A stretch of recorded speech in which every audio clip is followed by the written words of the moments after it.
The mind is very powerful, very powerful. Mind is not that body organ you see in the human body. Every organ in the human body is connecting to something in the spirit. The divinity of man is his mind. The mind is the connection between the physical and the spiritual realm. Every other thing is the organ, but it's the mind that can help you imagine, and you will see an image in your imagination.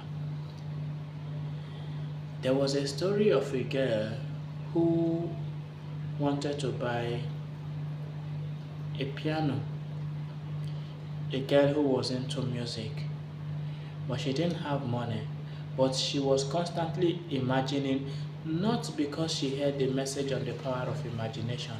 She was so thinking about it that she kept on imagining it, and she was imagining the piano in her room at one spot. So the thing was so real in her imagination that on a very good day, when she opened the door, she saw the piano exactly where she imagined it. Nobody kept it. I have a similar experience like that, but I don't like to use myself as an example. The mind. That whatsoever a man can believe with unwavering faith shall be given. Jesus speaking, the great Jesus, he said, if you have faith not larger than a mustard seed, he's not even talking about that you are a mighty, mighty person. Or he said not larger than a mustard seed. So long as there is no doubt in that faith, no matter how small it is, he said you can command the mountain to move here and there. Knowing fully well that this is the law that governs the earth, why are you thinking now that you are a failure? Why not just reverse it? Why are you setting yourself into doom by thinking negative? See, worry is an art of thinking. But you see, worry helps you to imagine all the negative scenario, and by imagining it, you draw it into your life.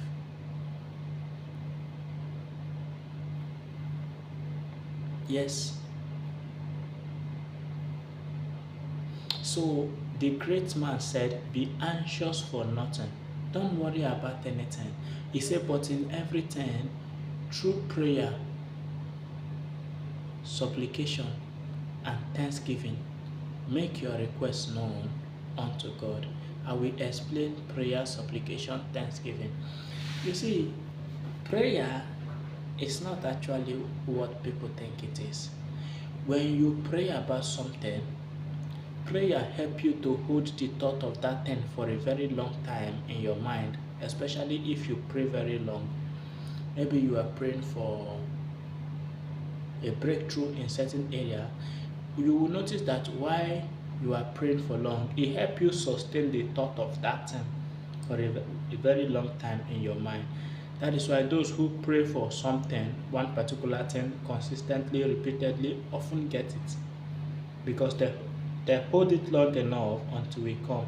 Now, what does Thanksgiving do? I will show you the role Thanksgiving play in the mind.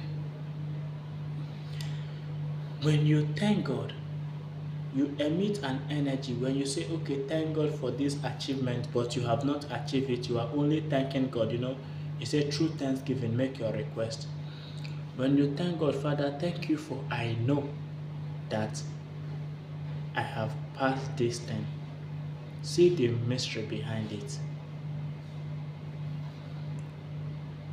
When you thank God for something that you do not have, you emit an energy of one who already has that thing. Now, if you have something, you keep drawing more of that thing to you. There are people who before they didn't have job, they searched for years, but when they finally got a job, the day they got a job, they got 3 other jobs, so much so that they were confused, which one will I take? The reason is because the moment you begin to have, more will be added. It's a spiritual law. It's called the law of compound interest. To him that have, more will be given.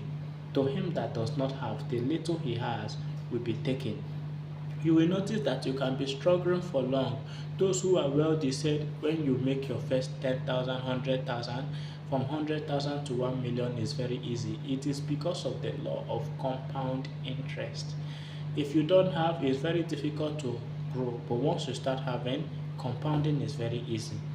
You will notice that once upon a time, no lady is paying you attention, but the day one lady start paying you attention, all the ladies start paying you attention. It's the law of compound interest. To him that has, more will be given. So when you thank God for something you do not have, you emit an energy of one who already have that thing. So that energy goes forth to compound more for you. That is why Thanksgiving is a strategy, because when you don't have, it's very difficult. Even the little you have will be taken. But the moment you can have, the law of compound interest go to work. So that is why he said use Thanksgiving as a strategy. There is an energy you emit when you have something. That energy goes to draw more of that thing. That is why somebody